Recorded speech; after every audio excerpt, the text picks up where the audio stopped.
Atma Namaste. Atma Namaste. It's good Okay. to have you here. And this is the first of many sessions of interview with a pranic healer. So, for those of you who are joining in for the first time, I am extremely pleased and honored to bring to you Dr. Hengameh Fazeli. She's a PhD in architecture. She's been a pranic healer for well over a decade, and she's a pranic healing instructor, having taught in very many countries all over Southeast Asia. And she is the co-founder of Prana World and is one of the most inspiring instructors, pranic healers, one of the most powerful pranic healers that I have had the personal experience of knowing and working with. So welcome to the inaugural session of interview with a pranic healer, Hengameh. Thank you so much, Atma Namaste, Arko, and thank you everyone for joining. Thank you to the Institute for Inner Studies for doing this. Thank you for having me. Thank you. So one of the first questions that people get asked is like, if you could just tell us a little bit about yourself, about your journey into pranic healing, when you joined and what made you join. Sure. I started pranic healing, my pranic healing journey back in 2007. And well, the reason I joined pranic healing was to deal with some sort of spiritual emptiness.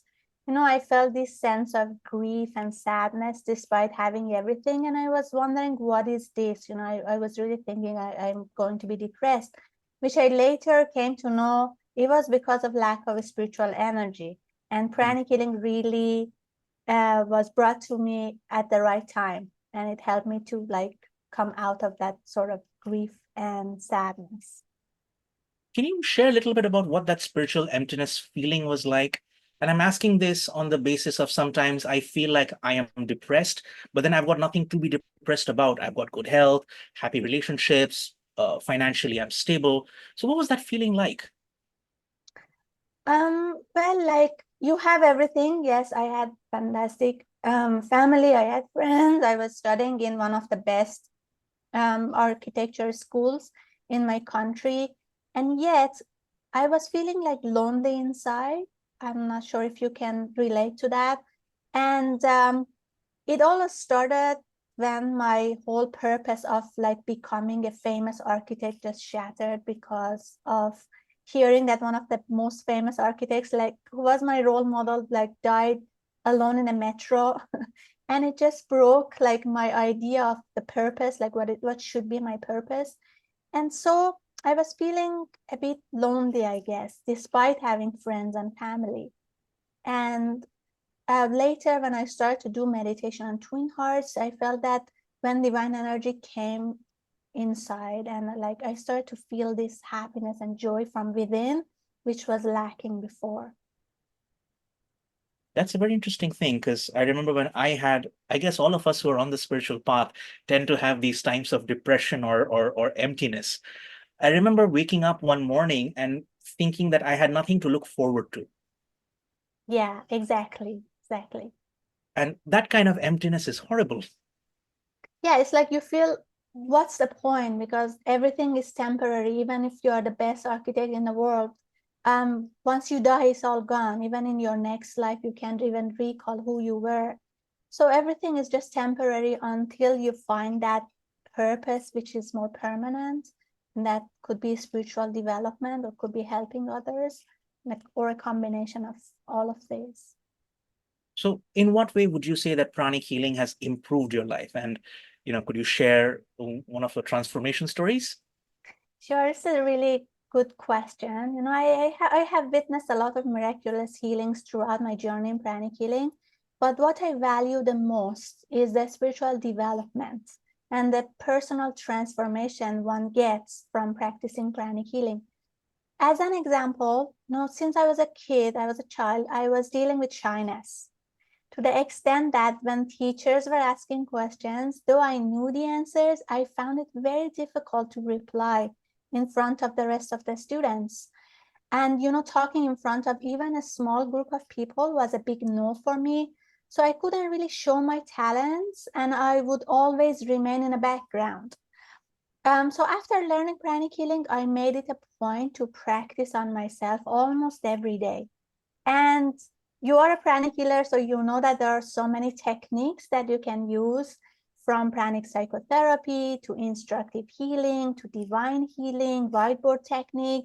I would use different techniques based on the situation I was in. So if I could do healing, I would actually do psychotherapy. If I was outside, I couldn't, I would just use like instructive healing, or whatever I could.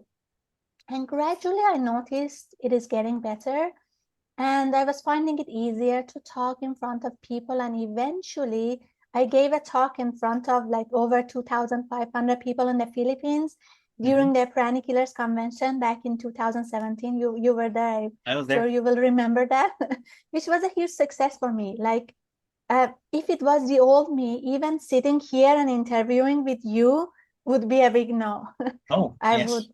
find it very difficult. But from this transformation to, like, I also had problem with laziness, and so many transformations I experienced, which I value really the most. Like, yeah. Like when you said that shyness is a problem, that got me, it took me down a trip to memory lane, because I've heard this story from my mom and my grandmom, that when I was in kindergarten, all the other kids would be playing and running around, and I would be standing with my back to a wall just watching, and completely unwilling to even step out of that shyness.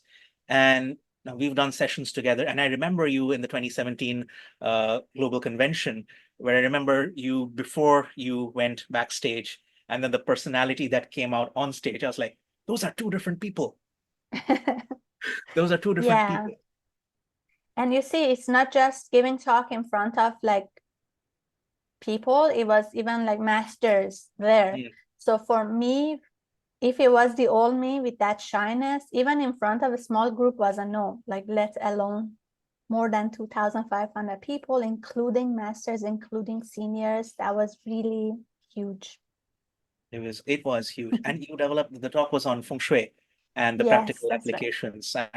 You were part of the panel, and I remember a lot of uh, a lot of people who came on to compliment you after the talk, saying that they were really inspired. So Yeah, and they on told that, me like as though you didn't have any stress. And I'm like, yeah. wow, that's really great. So then, from the shy personality, from what you were to who you are now, what kind of advice or suggestions would you give to someone who's considering maybe not just entering pranic healing, but who are just starting out on their spiritual journey? So the first thing is, do not hesitate. Because sometimes you're afraid starting something new, and sometimes you are not yet convinced if it works or not.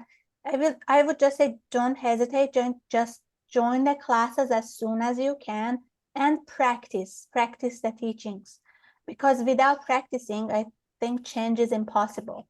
If you just join the classes and put the books in the library and never go back to them, never do anything, of course, you are not going to see the miraculous, improvements that pranic healing can bring. And then after a while, you just get maybe demotivated and stop. But if you start practicing, at least, even if you don't practice on others, start on yourself, when you see that a transformation, it gives you confidence that this really work. And as Master Shakoku says, knowing is not enough.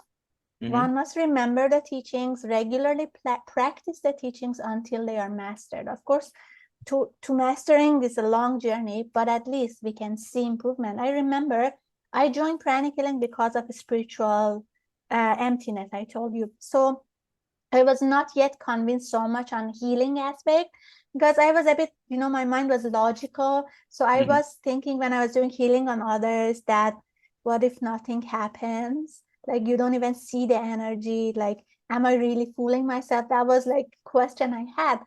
But every time I saw improvement from like 20% to 90%, even in the first healing, which started to give me confidence, because these people don't know me. Like, why should they lie if they are not improved?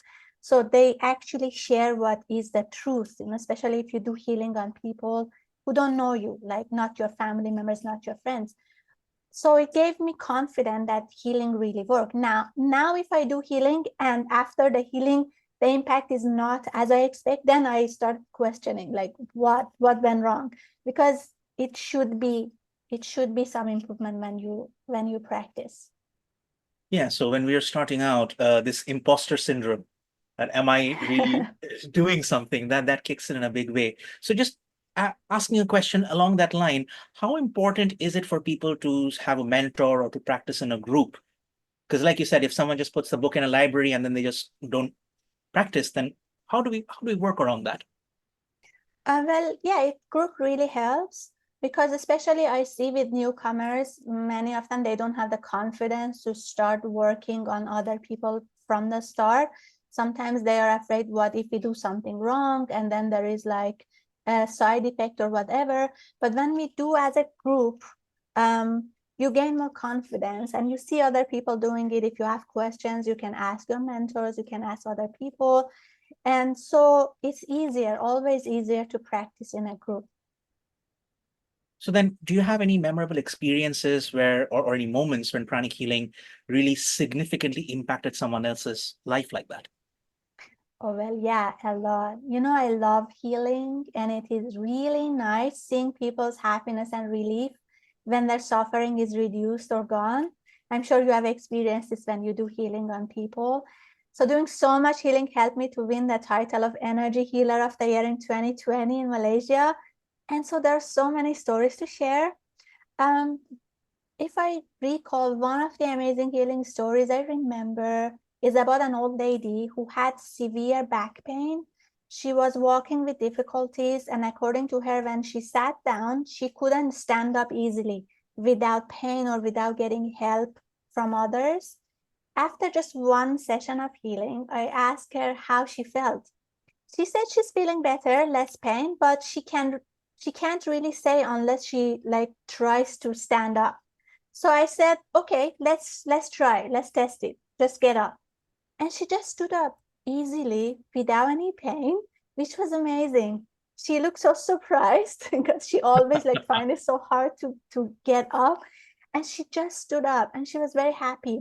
And it was really amazing to see that. And another story, of course, psychotherapy is one of my favorite, Hmm. techniques in pranic healing. Yep. I remember there was this lady who was suffering from depression and suicidal tendencies for more than 10 years. And she actually attempted suicide several times, unsuccessful. After getting psychotherapy treatments, she improved so much that she started learning driving, sewing skills. She started applying for jobs, and she started a family with her husband. Now they have a kid, Oh, and they both joined all the classes until Arhatic Yoga and beyond. It is really amazing to see how people's life change for the better with the help of pranic healing. I'm sure you so have had similar experiences. Everybody whom I know have been doing healing, they have so many stories to share. like I have a personal experience with you regarding, say, when I was undergoing some depression some years back, and we were talking about how I'm feeling down, and then you got on a phone call with me, and I think you applied a lot of verbal instructive healing where you told me to, okay, stop this, start that, and I was like, okay, that's made a difference. I Um, even remember initially you were not really responsive to text message, yeah, when you were depressed. So I was yeah, doing healing and you just replied one word or two. And as we were doing the sessions, I could see that you are opening up, you're sharing more. And it's really amazing to see it how is, people it change. is. I mean, I would not change that part of my life because it has helped shape who I am. In Of fact, I course. think we all go through things for a reason. Uh, Yes. there have been experiences with pranic healing. So the physical stories are there. Someone's not able to stand or get up. Psychotherapy also happens to be one of my most favorite ones. Can you share any more stories or experiences connected to, say, relationships or with finances? Because we have a lot of techniques for that as well. Yes, finances, like I am also one story, walking story. Because I remember when I even started pranic healing, I didn't have money to pay for the classes. Mhm. So basic pranic healing, I think I borrowed money from my father. But for advanced and psychotherapy, I didn't have money. So I was really praying, like, I really want to join this class, please. And then miraculously for advanced, I got award from my university. They gave like some financial award to top students. And for psychotherapy, I got award from my father's company. Oh, okay, It's so wow. interesting. But in pranic healing, there are many techniques to work on yourself, and also you are advised to do tithing. So I remember I started tithing since even the first day of joining the class, and I could see that my finances are improving. We have cycles, so sometimes we're up, sometimes we're down. So I remember yearly, like during certain months, I would find it harder because I was losing money. And in the beginning, I was minus, so I had to borrow money from friends. But as I kept doing healing on myself and I kept doing tithing, I noticed like eventually it became zero, but not negative. And eventually it got so much better that my lowest part was higher than my highest, state before financially. Wow. And that is really amazing. We just need to trust. Of course, you don't see it like straight away. It's a process, but if you listen to people who have tried it, who have experienced this, then you should gain some confidence to at least start trying it. And I can guarantee, like, if you practice, of course, person to person is different based on how much negative karma or lessons we need to learn and so on, but you will definitely see improvements. But human beings vary. There are people who have different amounts of, sadness and depression, different amounts of laziness. So it's Yes, not always they don't always remain consistent and motivated. How do you yes, manage to, because since 2007, right? You're yes. going to be touching 20 years. Of course, I also had laziness. That was also one of my issues as well since childhood. Um, the first thing that really helped me was the scheduling. Master Chakosri says scheduling Uh, helps with emotional commitment. So I schedule a time for meditation every day, and I try to do it around the same time, because I noticed around like over the years, if I do my meditation almost the same time every day, it's easier for me to follow, because like once that time comes, I'm almost in the zone of doing meditation. So it's much easier for me. And so it helped me to stay consistent with my practices. And another thing is, of course, friends and group. It's always easier to practice in a group rather than alone. I remember you were sharing story of scheduling a time and doing practice or Hatha yoga practice with a friend of yours, yeah. which, yeah, it's exactly the same.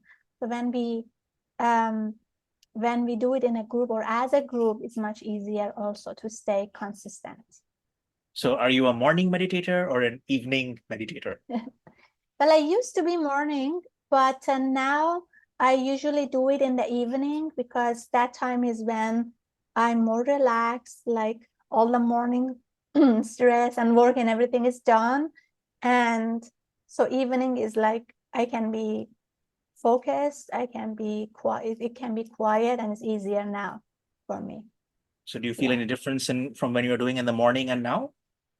Um, I think as long as you do your meditation, that's the most important thing. But when I was doing in the morning, I was more active during the day.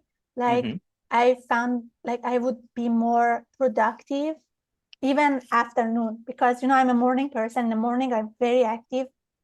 Towards the afternoon becomes a bit difficult, but when I was doing meditation in the morning, that was easier. But when I do it in the evening, I feel like I have better sleep. I have deeper sleep, and like sometimes I see dreams that guide me through like questions, and so it's different. But as long as we do the meditation, I think that's the most important thing. So the consistency as knowing, Yes, remembering, practicing, and then exactly. eventually mastering. Because we Eventually. had a lot of different questions from people saying it's better to meditate in the morning or at night. And of course, there are a lot of different meditations that we have in pranic healing and arhatic yoga. So what's your favorite pranic healing meditation that's there? I love all the meditations, but one of my favorite ones is the Lord's Prayer, meditation on the Lord's Prayer. The way Master Choa has connected the prayer with the chakras is really mind-blowing. And I always feel so much better after practicing it. And like when I sit for meditation, even since the start, when I started doing this meditation, so when he calls or says the name of each chakra and connect the verse, I could feel the chakra. I remember when I started years ago, I was not yet really sure where exactly the heart chakra is. I was thinking it's a bit higher. I didn't know exact place of it. But when I was doing the meditation, Lord's Prayer, I felt like when it reached the heart chakra started to activate, and I actually felt where the heart chakra was. And I was like really mind blown. That is really amazing. And I used to practice it before my pranic healing classes every time at the start, especially when I was still having a bit of shyness. I was feeling stressed before conducting the class. So this Lord's Prayer was helping me to stay composed and, calm and, really focused. Like How about you? I have a story connected to this thing about the class which you mentioned. I remember that we were traveling together in Vietnam, and we had planned for a class, and we had just two people, and those two people were the organizers. And so Yes. we took a leap of faith. We did the meditations, we did whatever other practices. And we just took our suitcases and got on a bus and went to an entirely different city. And we Yeah, had what, that was 40 really plus people? amazing. 40 plus Yeah, people for that first workshop. It was wow. amazing. Yeah, from no one to like a huge group of people is amazing. And they're all arhatic yogis now. They're doing their own practices and everything. So Yes, that's awesome. beautiful. Do you What see? is your favorite meditation? Oh, that's I'm going to take the safe answer and say I enjoy all of them. But I think personally, my favorite is dhyan, arhatic dhyan. Yeah, that's I beautiful I too. like the Yes, stillness because normally yes, my head is a very busy place. yeah. My head is a very busy place, and we're creative people. I like working when it's late at night because then the world is quiet and I can think. Dhyan really silences everything, and I can feel that stillness and I can feel that awareness. Yes, definitely.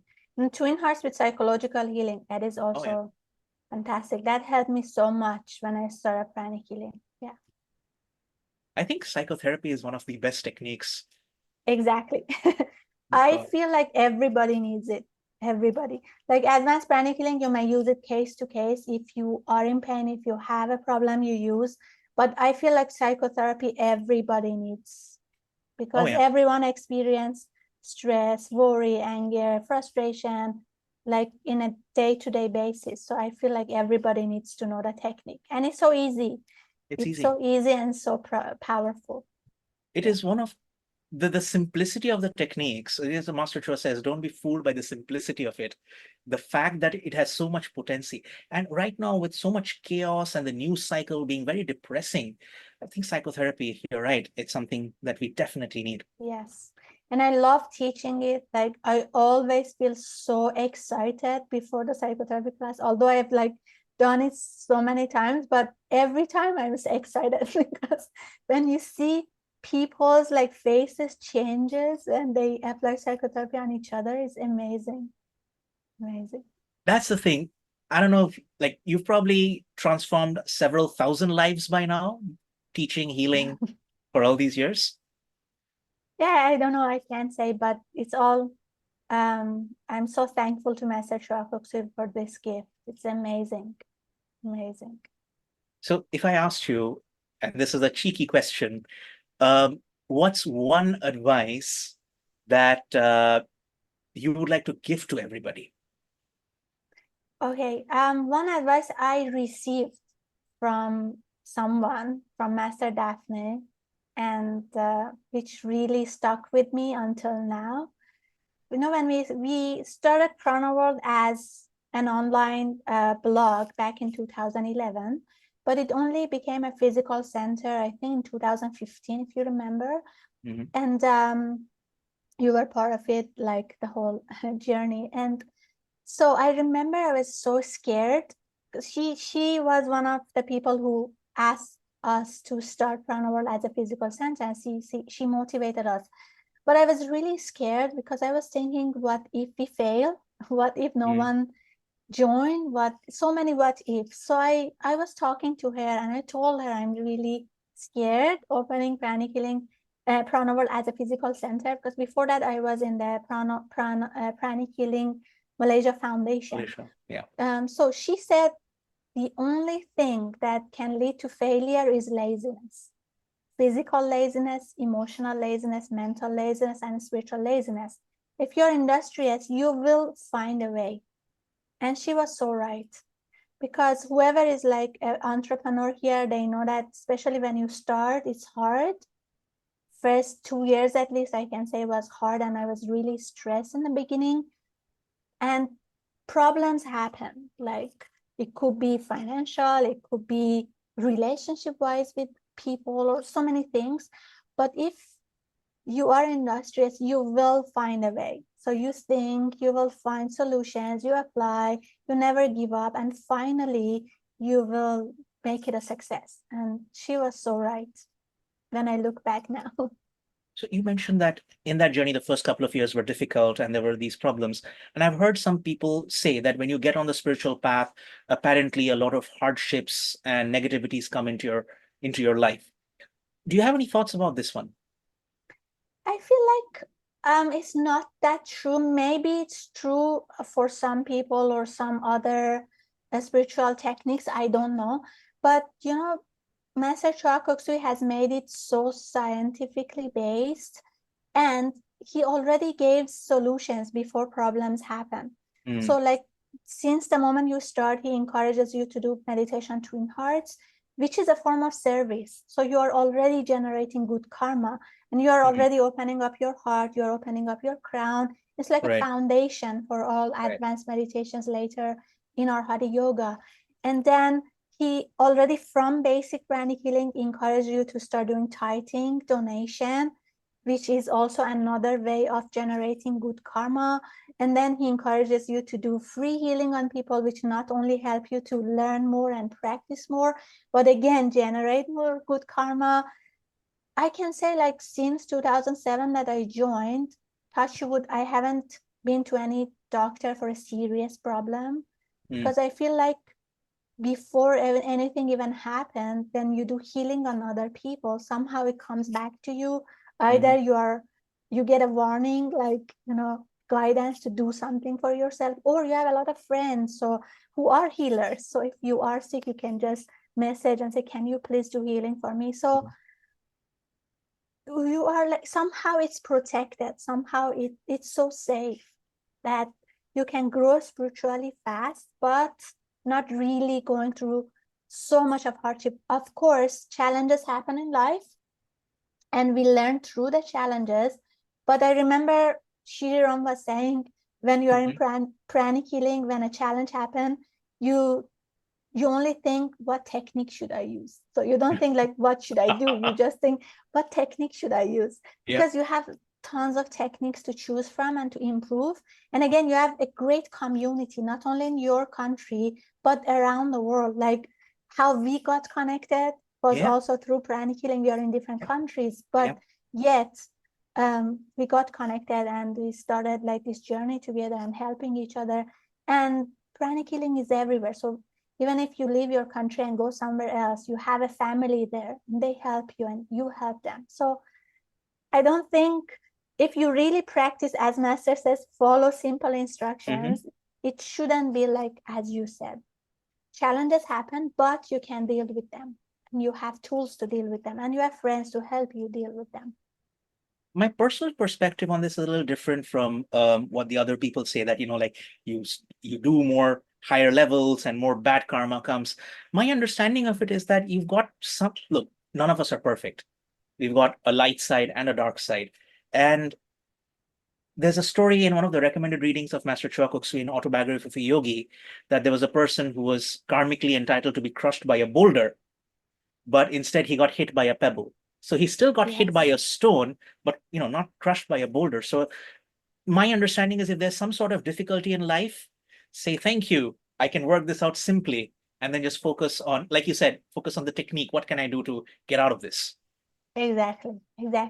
And Master Ko always say this, that karma is not fatalistic. It's evolutionary in It's evolutionary. process. Yes.